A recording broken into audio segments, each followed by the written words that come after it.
Сараң адам чынында салам айтсаң карабайт. Жок дегенде жылмайып, караганга жарабайт. Ыйман качып андайдан суук шамалар алайт. Салам алейк Ақтілек, улууларга салам айт.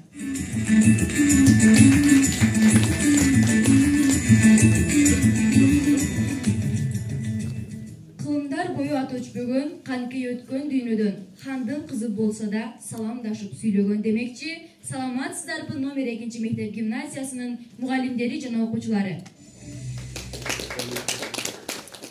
Андемесе бүгүнкү кечени ачып берүү үчүн сөз кезегин мектебибиздин директору Набиева Асылган Абдималиковнага берем.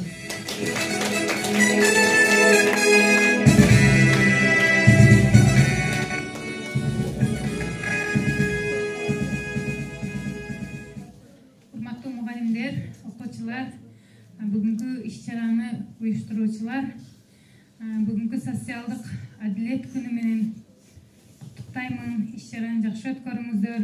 Өлкөбүздө адилеттүүлүк орун алсын. Адилеттүүлүк орун алуусу үчүн алгач эле адилеттүүлүктү өзүбүздүн коомдо уюштурайын, коомдо ишке ашырайын ошол нерсени. Андан кийин бүгүнкү иш-чарадан бардыгыңыздар бир руханий азык алып, кандайдыр бир билимдерди алып, көйгөйлөрдү чечип, эрте келечекте сиздердин жашооңуздарда өзүнүн пайдасын тийгизе турган бир сонун жакшы иш-чара болсун. Бүгүнкү иш-чарага ийгилик каалаймын. Ачык деп жарыялаймын.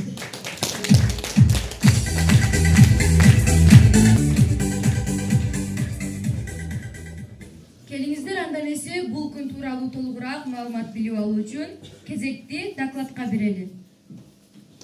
Биз адамдардын жынысына, жаш курамына, улутуна, этникалык жана диний көз карашына, маданиятына жана майыптыгына байланыштуу болгон тосолдуктарды жоюп, социалдык адилеттүүлүктү камсыздоого көмөк көрсөтөбүз.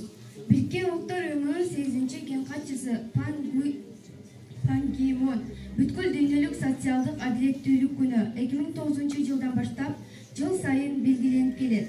Бириккен Улуттар Уюмунун Генералдык Ассамблеясы бул майрамды 2007-жылдын 26 ноябрындагы атайын резолюциясы менен кабыл алган.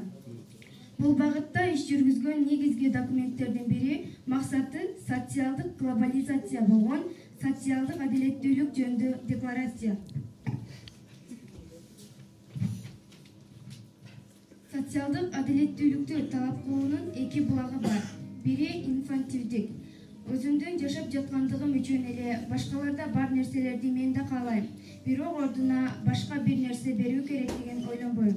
Экинчи булагы терең жана инстинктивдүү. Социалдык инстинкт албетте кандайдыр бир коомдук иерархияны жана салыштырмалуу теңсиздикти колдоодон куралган.